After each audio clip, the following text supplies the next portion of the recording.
Today in this video again we will do sentence transformation. और आज हमारे पास exclamatory sentences है, इनको हमें असर्टिव सेंटेंस बनाना है। Can you tell me what are the two names of assertive sentence?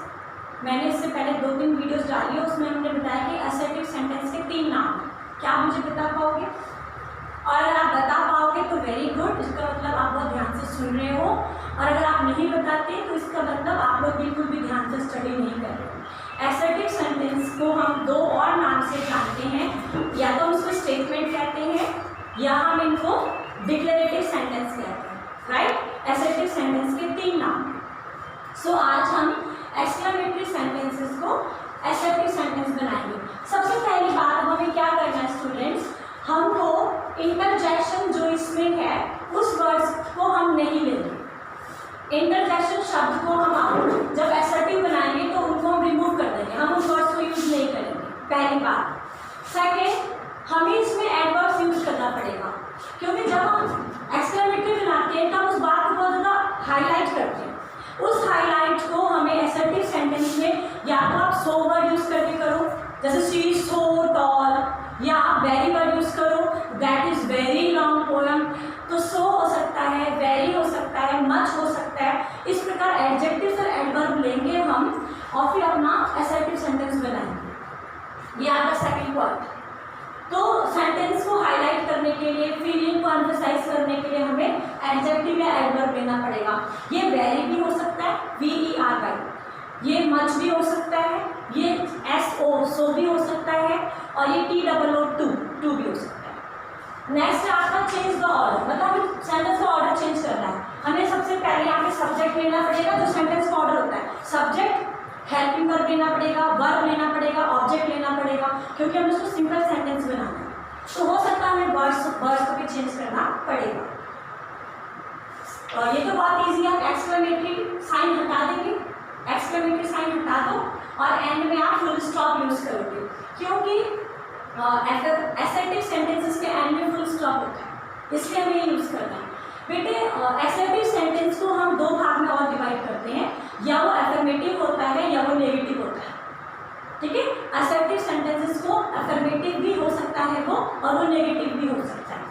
अब हमारे पास 10 सेंटेंसेस हैं एक्सक्लेमेटरी, हम इनको बनाएंगे असर्टिव सेंटेंस, स्टेटमेंट सेंटेंस, ठीक है। चलिए, व्हाट अ ब्रिलियंट आइडिया, ये एक्सक्लेमेटरी साइन है, व्हाट अ ब्रिलियंट आइडिया। अगर आपका इस प्रकार का सेंटेंस है और आपको उसमें हेल्पिंग वर्ब नहीं दिख रही है तो आप उसको प्रेजेंट डेफिनेट बना के चलो, मतलब इसमें इज एम आर यूज कर लेना, ठीक है, क्योंकि इसमें कोई टेंस नहीं दे रखा। तो हम कह रहे हैं कितना अच्छा आइडिया है, तो इस प्रकार के सेंटेंस में आप is am are helping verb ले सकते हैं, right. So what a brilliant idea, तो हम कहेंगे this is very brilliant idea. Exclamatory mark हटा के फुल स्टॉप लगा के, ये हमारा प्रोनाउन होगा, इसको हम यूज कर सकते हैं दिस, दैट, दिस, वो सेंटेंस के हिसाब से हम यूज कर सकते हैं। अब हमारा हो गया this is a very brilliant idea, और इसी को हेल्प में क्या बोलेंगे, what a brilliant idea this is, इस प्रकार से। Now how tall the building is, how tall the building is. अब इसमें तो हमें वर्ब मिल रहा है, इज ऑलरेडी है, सो हम करते हैं this is very tall building. जैसे मैंने आपको बोला कि हमें ऑलरेडी एडवर्ब यूज करना पड़ेगा, क्योंकि ये तो आपका एडजेक्टिव है। ब्रिलियंट आइडिया कैसा है, ब्रिलियंट है, ये आपका एडजेक्टिव हुआ, और इसी को हाईलाइट करने के लिए हमने एडवर्ब यूज किया वेरी। यही मैं आपको यहाँ पे कह रही थी कि सेंटेंस को एम्फसाइज करने के लिए हम एडवर्ब यूज करेंगे। नेक्स्ट सेंटेंस में देखो, बिल्डिंग हमारा नाउन है, इसको टॉल शब्द एडजेक्टिव हो गया, बिल्डिंग की क्वालिटी बता रहा है, और इस टॉल को भी हाईलाइट करने के लिए हमने एडवर्ब वेरी लिया। यही हमने बताया कि सेंटेंस को एम्फसाइज करने के लिए हम एडवर्ब यूज करेंगे। वेरी भी हो सकता है, सो भी हो सकता है, TOO भी हो सकता है। नेक्स्ट देखो, what a silly mistake, so this is a very silly mistake.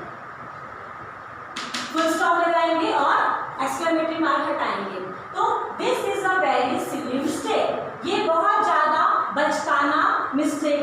गलती थी।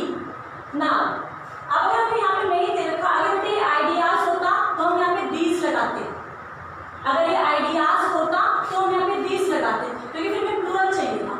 अभी इसी तरीके से यहाँ पे बिल्डिंग्स होता, क्योंकि तो सिंगुलर इसलिए दीज लगा, अगर यहाँ पे बिल्डिंग्स होता तो यहाँ पे फिर दीज लगता, और दीज के हिसाब से फिर ये आर बन जाता, these are very tall buildings. तो हमें अपने नाउन के हिसाब से दिस या दैट या दीज यूज करना पड़ेगा, और फिर उसके हिसाब से आप हेल्पिंग वर्ब यूज करना। For example, how bright smile she has, हमें इसमें यहाँ पे वर्ब हैज मिला हुआ है, तो हमें इस जगह नहीं लगाना, हमें इसी वर्ब को यूज करना है। तो हम कहेंगे she has very bright smile, उसकी बहुत अच्छी स्माइल है। ये देखिए स्माइल नाउन हो गया, ये आपका एडजेक्टिव हो गया, और फिर ये आपका एडवर्ब हो गया, और आपके इस सेंटेंस में हेल्पिंग वर्ब हैज है, इसीलिए हमने यहाँ पे हैज दिया। Now what A lovely days, हम करते हैं व्हाट लवली डेज, प्लूरल कर देते हैं, चलिए ताकि आपको नया अलग प्रकार का सेंटेंस मिले। What lovely days are this, चलो उसको फॉर्मेट ही चेंज करते हैं, what lovely days were those, चलो हमने इसका फॉर्मेट ही चेंज कर दिया, what lovely days were those, वो कितने अच्छे दिन थे। अब हम इसमें से लेके चलते हैं, तो हम करेंगे दोज, हमारे पास ऑलरेडी है यहाँ पे, those were very lovely days. अब बेटे आपको समझाने के लिए मैंने सेंटेंस ही चेंज कर दिया, ठीक है। अब देखो दोज हमारा प्लूरल हो गया, प्रोनाउन प्लूरल हो गया, क्योंकि हमारा डेज है, डेज तो इससे ज्यादा होता है, इसीलिए हमने दोज किया। अब हमारे इस सेंटेंस में ऑलरेडी हेल्पिंग वर्ब वर दे रखा है, तो हम अपने मर्जी से क्यों लगाएंगे। So those were very lovely days, और ये एडवर्ब हमें यूज करना पड़ेगा।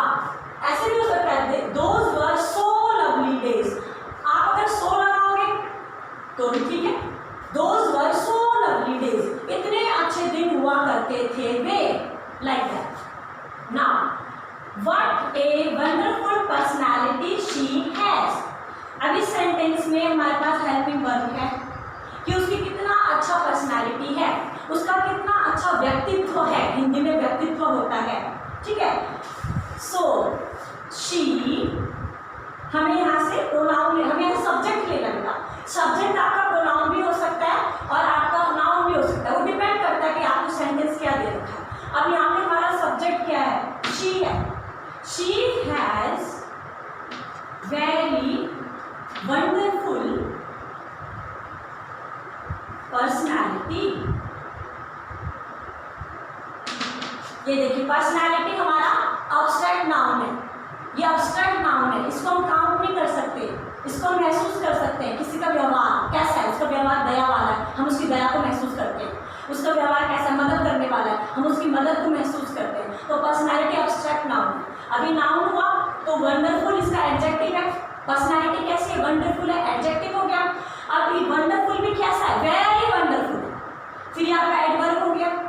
So she has very wonderful personality, और हमने फिर यहाँ पे फुल स्टॉप लगाया और एक्सक्लेमेटरी मार्क को हटा देंगे। So how stupid you are, अब हमारे इस सेंटेंस में सब्जेक्ट यू हो गया, हेल्पिंग वर्ब हमारे पास आर ऑलरेडी है, सो हम करेंगे यू आर, आप सो भी लगा सकते हैं बेटा, वेरी भी लगा सकते हैं, यू आर सो स्टूपिड,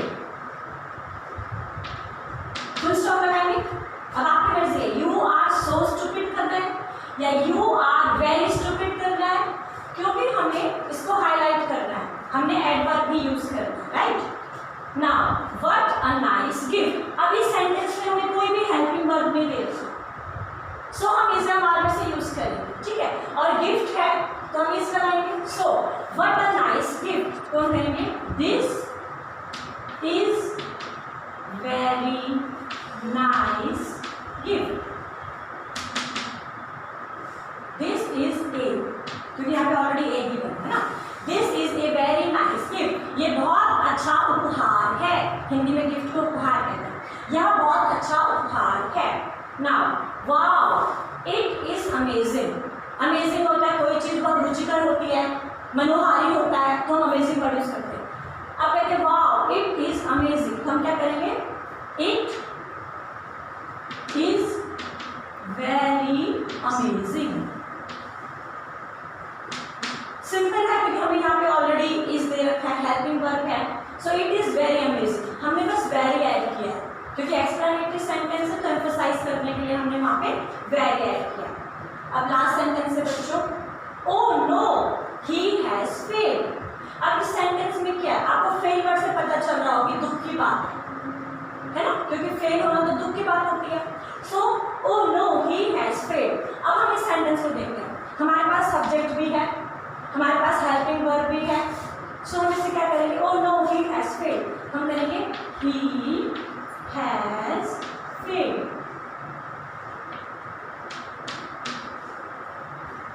अब हम यहाँ पे वेरी नहीं कर सकते क्योंकि फेल्ड वर्ब है, हम ऐसा बना नहीं सकते he has very failed, right? हम नहीं लिख सकते, हम ये नहीं लिख सकते ही हैज सो फेल्ड, हम नहीं लिख सकते क्योंकि सेंटेंस गलत हो जाएगा।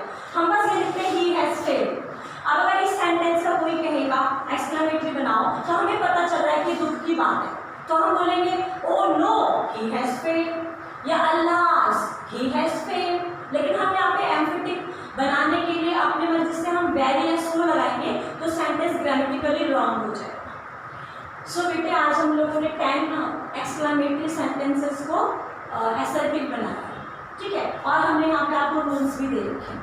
अब आप लोगों के पास ग्रामर की बुक्स है, आप किसी भी स्टैंडर्ड में है, मान लीजिए आप 8th में हैं तो आपके पास ऑलरेडी नेबरहुड में आसपास आपके पास बच्चे फ्रेंड्स होते हैं, आप उनकी ग्रामर बुक भी लो और सेम जो वैरायटी है क्वेश्चन की इसको बहुत सारे कोशिश करो।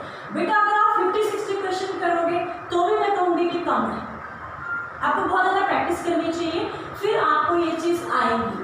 ग्रामर डिफिकल्ट नहीं होता, बस अगर ग्रामर कराने वाला बंदा या इंग्लिश कराने वाला टीचर का खुद ही कॉन्सेप्ट क्लियर नहीं है या उसका मेथड अच्छा नहीं है तो हमें मुश्किल आती है।